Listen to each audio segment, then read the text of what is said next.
भाइयों और बहनों, मेरा नाम राहुल सावरकर नहीं है, मेरा नाम राहुल गांधी है। मैं सच्चाई के लिए कभी माफी नहीं मांगूंगा, मर जाऊंगा मगर माफी नहीं मांगूंगा।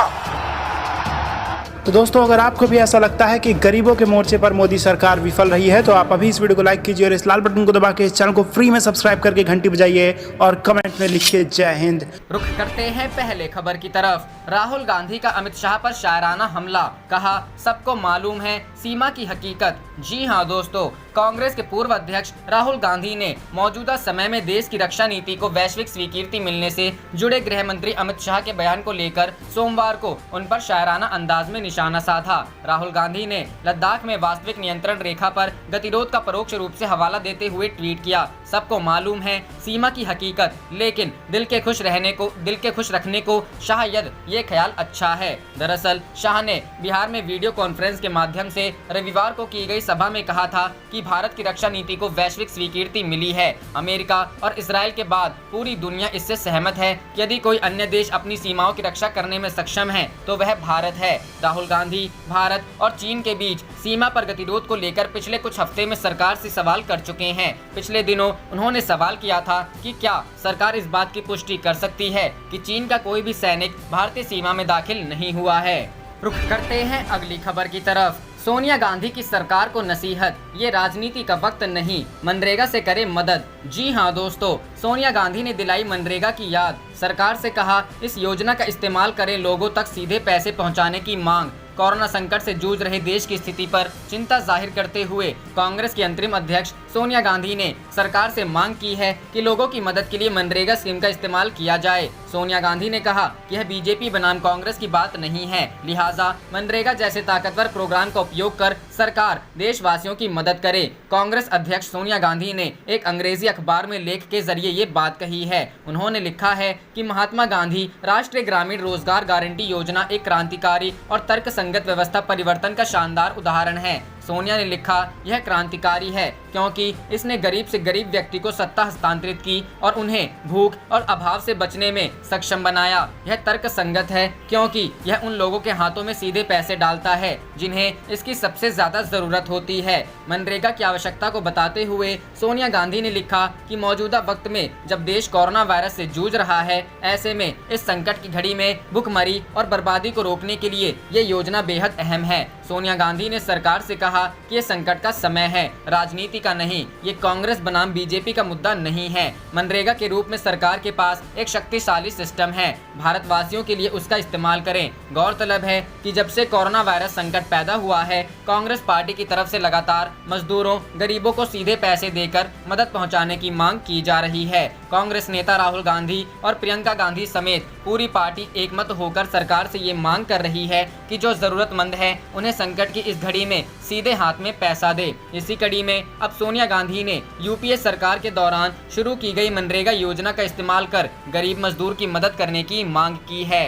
रुख करते हैं अगली खबर की तरफ। शिक्षक भर्ती मामले में प्रियंका का वार, बताया यूपी का व्यापम घोटाला। जी हां दोस्तों, कोरोना वायरस संकट काल में भी राजनीति अपनी रफ्तार से जारी है। सोमवार को कांग्रेस नेता प्रियंका गांधी वाड्रा ने उत्तर प्रदेश की सरकार पर बड़ा आरोप लगाया। यूपी में 69,000 शिक्षकों की भर्ती में विवाद को प्रियंका ने घोटाला करार दिया है और इसे प्रदेश का व्यापम घोटाला कह दिया है। कांग्रेस नेता प्रियंका गांधी वाड्रा ने ट्वीट में लिखा, 69,000 शिक्षक भर्ती घोटाला उत्तर प्रदेश का व्यापम घोटाला है। इस मामले में गड़बड़ी के तथ्य सामान्य नहीं है। डायरियों में स्टूडेंट्स के नाम, पैसे का लेन, परीक्षा केंद्रों में बड़ी हेरफेर, इन गड़बड़ियों में रैकेट का शामिल होना, ये सब दर्शाता है कि इसके तार काफी जगहों पर जुड़े हैं। प्रियंका गांधी ने लिखा, मेहनत करने वाले युवाओं के साथ अन्याय नहीं होना चाहिए। सरकार अगर न्याय नहीं दे सकी तो इसका जवाब आंदोलन से दिया जाएगा। बता दें कि व्यापम घोटाला मध्य प्रदेश में हुआ था जो भर्ती से ही जुड़ा था। इसमें कई लोगों की मौत भी हो चुकी है और शिवराज सरकार पर कई तरह के आरोप लगते आए हैं। इससे पहले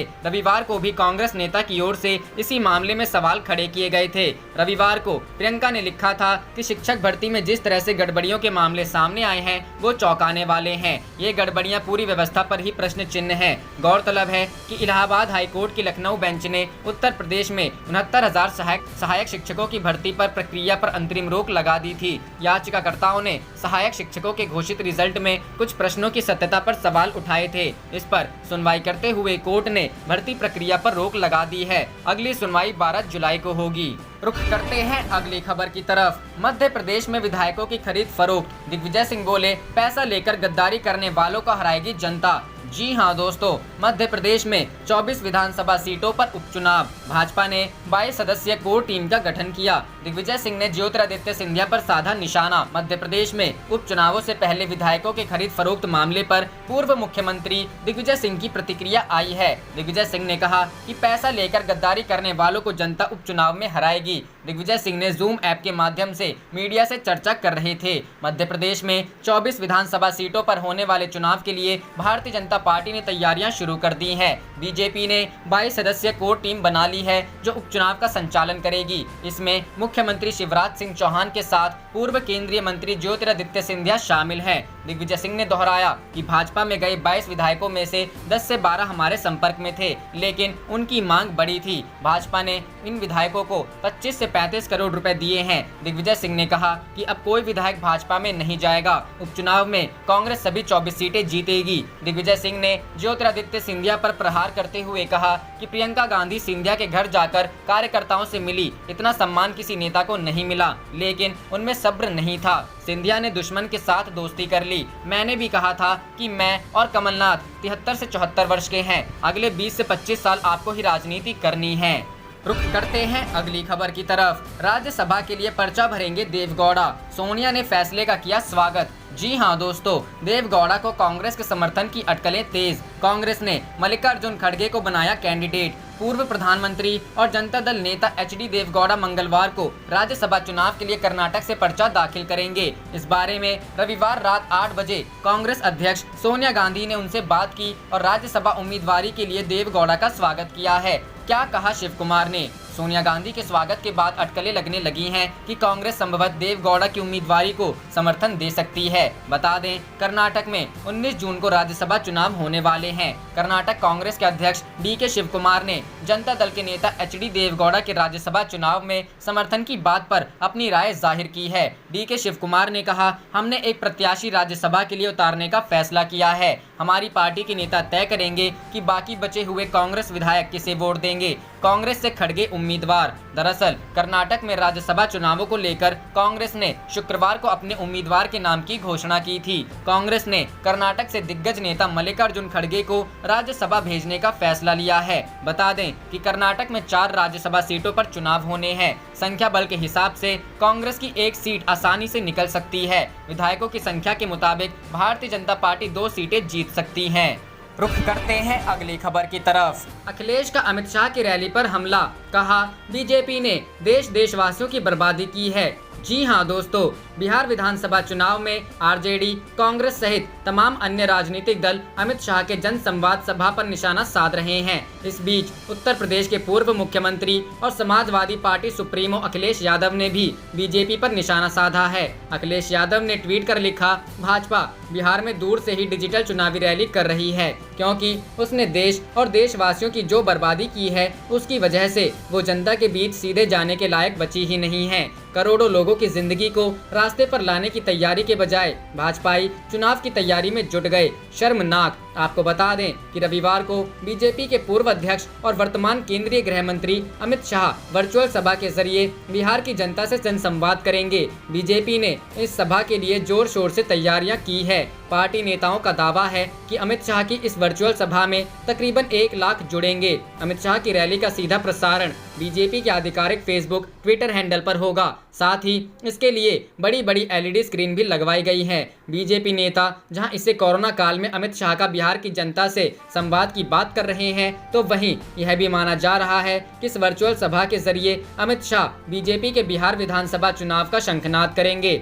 रुख करते हैं अगली खबर की तरफ। यूपी शिक्षक भर्ती। प्रियंका गांधी ने उठाए सवाल, बोली रौंदा जा रहा युवाओं का भविष्य। जी हां दोस्तों, उत्तर प्रदेश में 69,000 सहायक शिक्षक भर्ती परीक्षा के उम्मीदवारों की लिस्ट जारी हो गई है, लेकिन एक महिला उम्मीदवार के नाम के कारण विवाद खड़ा हो गया है। परीक्षा में अर्चना तिवारी नाम की छात्रा ने टॉप किया है। अर्चना तिवारी की मार्कशीट पर कैटेगरी ओबीसी लिखी हुई है। इस पर लोगों ने आपत्ति जताई है। इसके अलावा और भी छात्रों के नाम शक के घेरे में हैं। अब कांग्रेस नेता प्रियंका गांधी वाड्रा ने भी इस पर सवाल खड़े किए हैं। इसको लेकर प्रियंका गांधी ने ट्वीट किया है। प्रियंका ने लिखा, शिक्षक भर्ती में जिस तरह से गड़बड़ियों के मामले सामने आए हैं वो चौंकाने वाले हैं। ये गड़बड़ियां पूरी व्यवस्था पर ही प्रश्न चिन्ह है। यूपी के युवाओं का भविष्य रौंदा जा रहा है। सरकार इन गड़बड़ियों से जुड़े सारे तथ्य सामने लाए ताकि युवाओं की मेहनत बेकार ना जाए और भर्तियों का सही प्रणाली विकसित हो।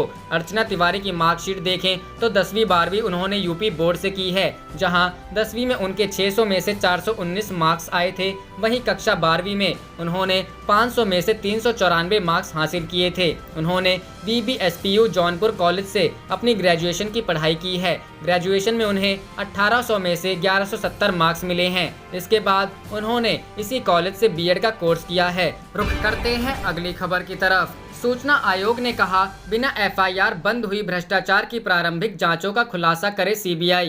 जी हां दोस्तों, केंद्रीय जांच ब्यूरो यानी CBI में पारदर्शिता बढ़ाने के लिए केंद्रीय सूचना आयोग ने नया फैसला लिया है। इसके तहत आदेश में CBI से साल 2014 से 2018 के बीच हुई भ्रष्टाचार की सभी ऐसी प्रारंभिक जांचों के बारे में बताने के लिए कहा है जिन्हें बिना FIR दर्ज किए बंद कर दिया गया था। केंद्रीय सूचना आयोग ने यह आदेश सुनाते हुए एक RTI आवेदक से सहमति जताई, जिसके अनुसार RTI कानून के दायरे से छूट पाने वाली CBI के पास भ्रष्टाचार के आरोपों व इससे होने वाले मानवाधिकारों के उल्लंघन से संबंधित रिकॉर्ड का खुलासा करने से इनकार नहीं कर सकती। भ्रष्टाचार के कई मामले सामने लाने वाले नौकरशाह संजीव चतुर्वेदी की ओर से दायर एक मामले की सुनवाई करते हुए सूचना आयुक्त दिव्य प्रकाश सिन्हा ने कहा कि मांगी गई सूचना की प्रकृति का आकलन किए बगैर बिना किसी उचित तरीके के RTI की धारा 24 की आड़ लेकर CBI ने सरासर गलती की है।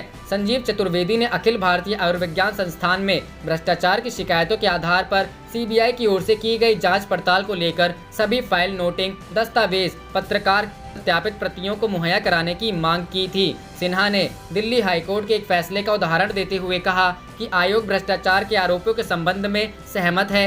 रुख करते हैं अगली खबर की तरफ। अमित शाह की वर्चुअल रैली के बाद तेजस्वी यादव ने ट्वीट कर साधा निशाना, कही यह बात। जी हां दोस्तों, गृह मंत्री अमित शाह ने रविवार को वर्चुअल रैली के माध्यम से बिहार की जनता को संबोधित किया। रैली में उन्होंने घोषणा की कि नीतीश कुमार के नेतृत्व में ही बिहार में विधानसभा चुनाव लड़ा जाएगा। अमित शाह की रैली के बाद राजद नेता तेजस्वी यादव ने ट्वीट किया। तेजस्वी यादव ने ट्वीट कर लिखा, वर्चुअल रैली में खोली नोटों की थैली लेकिन खाली है गरीबों की थाली। जनता आपको घर बैठाएगी, हाथ खाली, तब करना हजारों डिजिटल चुनावी रैली। उन्होंने आगे लिखा, किसान, नौजवान व गरीब विरोधी सरकार के विरुद्ध आज बिहार ने थाली बजाकर विरोध प्रकट किया, क्योंकि गरीबों का पेट और थाली है खाली। बता दें कि इससे पहले राष्ट्रीय जनता दल ने सुबह से ही थाली पीटकर आभासी विरोध शुरू कर दिया था। पटना में अपने आवास के बाहर तेज प्रताप यादव, राबड़ी देवी और तेजस्वी प्रताप थाली बजाकर विरोध प्रदर्शन करते देखे गए। इस दौरान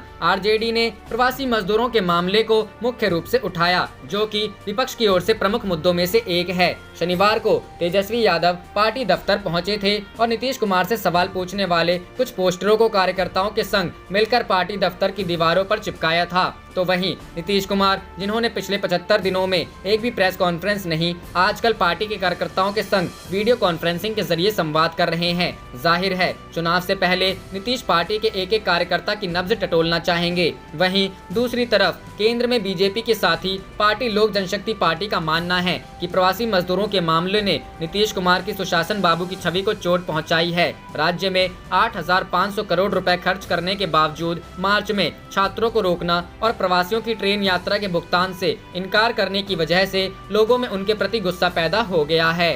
रुख करते हैं अगली खबर की तरफ। बिहार, पप्पू यादव ने शुरू किया बिहार बचा लो मौका है अभियान। जी हां दोस्तों, जन अधिकार पार्टी के राष्ट्रीय अध्यक्ष और मधेपुरा के पूर्व सांसद पप्पू यादव ने रविवार को सोशल मीडिया कैंपेन बिहार बचा लो मौका है की शुरुआत की। राज्य भर से 50,000 से ज्यादा कार्यकर्ताओं ने फेसबुक लाइव के माध्यम से बिहार बचाने का आह्वान किया। इस मौके पर मजदूरों को अपराधी कहने वाली नीतीश सरकार से सार्वजनिक माफी की मांग करते हुए पप्पू यादव ने कहा, सरकार की गलत नीतियों के कारण लॉकडाउन में काश्तकार, छोटे और मंझोले व्यापारी का कारोबार बंद हो गया है। उन्होंने आरोप लगाया कि सरकार ने लोगों को बेसहारा छोड़ दिया है। छात्रों के साथ भी बिहार सरकार ने सौतेला व्यवहार किया। इस कारण बिहार की बदहाली के लिए जिम्मेवार नीतीश कुमार को इस्तीफा देना चाहिए। बिहार बचा लो मौका है कार्यक्रम की शुरुआत करते हुए पप्पू यादव ने रविवार को मंदिर स्थित अपने आवास पर दरभंगा से आई ज्योति को साइकिल, बर्तन और राशन दिया। आप देख रहे थे आपका अपना चैनल जय हिंद जय भारत।